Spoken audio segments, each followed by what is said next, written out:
stand. To remind you, Attorney Lotok, you shall continue with your testimony and be subjected to the continuation of cross-examination of counsel for respondent and shall be answering under the same oath that you took yesterday. Is that clear, sir? Yes, Your Honor. Respondent counsel may now continue with this cross-examination. Attorney Binduan, you are recognized and may proceed whenever you are ready. Your Honor, before we proceed, may I request that counsel for the panel of prosecutors, Attorney Virgil Ligutan, be recognized once more for the examination of our second witness. Counsel for the prosecutors, Attorney Ligutan is recognized on the part of the panel of prosecutors.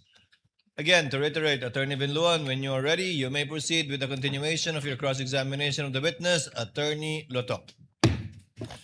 Good afternoon, Attorney Lotok. Good afternoon, sir. So yesterday, you identified videos, correct? Yes, sir. And specifically, portions of the November 23, 2024 press con. Yes, sir. All right. Now, in that press con, VP Sara spoke about a lot of topics. Correct? Mm-hmm. All right. In other words, Mr. Witness, kindly answer yes Ye- or no, yes, and sir. not simply say, in other words, Sorry, Your Honor. she said many statements in that press con. She said many statements, sir. All right. My question is this. Do you know for sure that VP Sara's statements during that press con happened in real life? In real life? Well, Objection, Your Honor. Incompetent. The statements happening in real life as to the real life of the Vice President, this witness is being asked that question. Of course, the witness is incompetent, Your Honor, please. If he counsel, knows. counsel, kindly reform. It seems the witness did not understand Okay, the let question me as well. let me help you. I'm showing you also a portion of our exhibit D-1-145-A. This is the whole version of the video that the portions there that you identified yesterday. And particularly, I'll show you timestamp 51-07 or colon 07 onwards of the video. In this video, the Vice President mentioned about events that happened inside the Batasang Pambansa. Can we play that video, please? Dapat sa demokrasya, there's a rule of law. And then they make rules as they go along. Whoever pleases the speaker, get her out of the House of Representatives kasi hindi siya dapat nandyan. Bakit? Pag mapay-ari niyo ba itong compound na ito, then sasabihin pa nila sa akin na there is a threat to my life inside the Batasang Pambansa? Why is there a threat to my life? All right. My question to Your you Honor, is Your this. Honor, point of clarification, if I may, Your Honor, please. counsel for the prosecutor is recognized. Your Honor, there is a video that is marked in evidence capturing the events on November 23, 2024. And here we have the defense. Your Honor, may we just Oh, note wait, the wait, objection, Your Honor? wait, I'm explaining. This is not a time for lecture, Your Honor. Counsel have not yet recognized. You'll let counsel for the prosecutor Your Honor, finish. point of clarification. They are presenting a video with anecdotes. I'm now questioning the propriety of the defense presenting a video without laying the basis where this video came from, who is the source of those annotations thereto.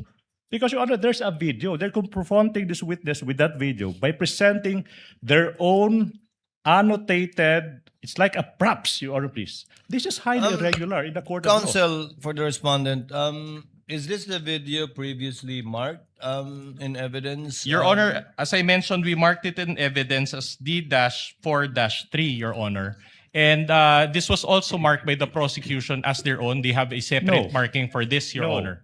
This is part of the No. 2-hour and so-and-so minute video? Correct, Your Honor. At any rate, Your Oh, Your Honor, Honor. if I may be Counsel allowed for to the finish. prosecutor, kindly hold on. At any rate, Your Honor, Counsel for the respondent, Okay. the chair is not yet done. And the annotation below the video, is that part of the marked video? This is part, Your Honor, of a separate exhibit that is also part of the Articles of Impeachment, Annex G, Your Honor. This is Mr. Calilong's own transcription of the video, just to be clarified on But that who matter. put it there?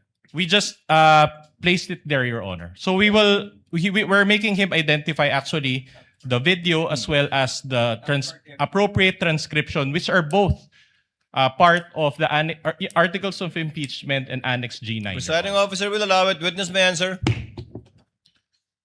So the question is, can you confirm for certain that these statements or any part thereof happened in real life? Can you give me the timestamp, Your Honor, para ma-compare ko siya? Timestamp 51-07. Your Honor, if I may refer to my notes. You may do so, sir. Anong timestamp, sir?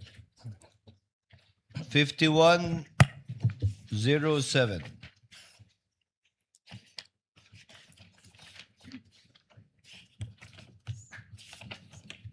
To help this honorable court, Your Honor, it appears on page 84 or more or less of the Articles of Impeachment Annex G9, Your Honor. This is the transcription of Agent John Mark Calilong dated December Meron ka 26, 2024. For the record, Your Honor. Noted. Pwede akong patingin na lang. Kulang ito.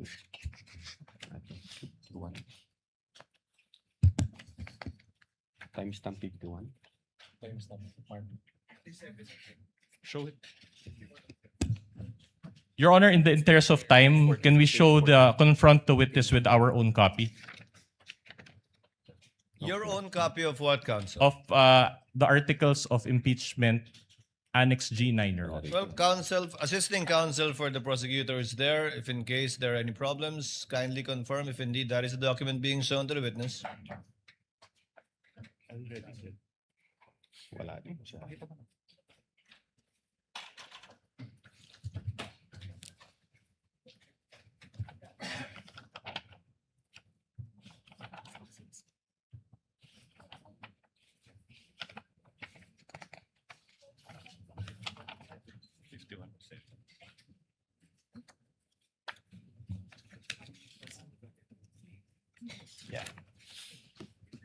Page 14. Page 14. That is page 14 of the Affidavit of Transcription. Page 14. Saan dito? This is page 14. Saan dyan?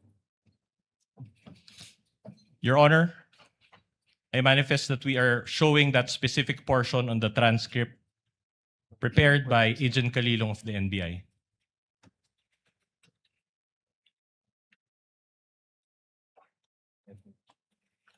Saan? But actually, Your Honor, even without consultation with the transcript, my answer is very simple. I'm just asking Your Honor. My question, I'm sorry, is very simple. My only question is, does he know for certain that these statements or any part of this statement happened in real life? Your Honor, nabasa ko po rito sa copy ko, yung nandiyan dyan. So do you confirm that the statements were made by the Vice President, Mr. Witness? It's here in the transcription, Your Honor, yes. No. My question is not whether she made the statement. My question is if you know, based on your personal knowledge, if any statement or a portion thereof happened in real life. That's the question. Well, Your Honor, the fact that we have the video on November 26, when the Vice President reiterated what she uttered in November 23, 2024. Your Honor, I'm not even... And at the same time, Your Honor, The maybe witness is in the manifestation, process of Your Allow the answering. witness to answer. Your Honor, we invited the media personalities who have personal knowledge on that date and on that online press conference. And nung tinanong namin sila kung nag-participate sila, sabi nila yes. Nakausap nila yung Vice Presidente, nagbigay sila ng mga katanungan. So definitely yes, nangyari po yun. Your Honor, may you manifest, Your Honor, make a manifestation? Yes, counsel. Your for Honor, this it appears that the witness is not being responsive to our question. He's talking about something that I did not ask. My We are only focusing on this particular statement. We will show other statements later on. And we cannot get an answer from him if he knows. Counsel, even I am confused with the question happened in real life. I think some of us are too. I'll be more specific, If Your the Honor. question is kung alam nyo bang totoong nangyari to sa totoong buhay, ang sagot ng testigo ay sa pagkakaalam niya ay oo, base sa kanilang investigasyon at sinabi ng mga inimbitahan nila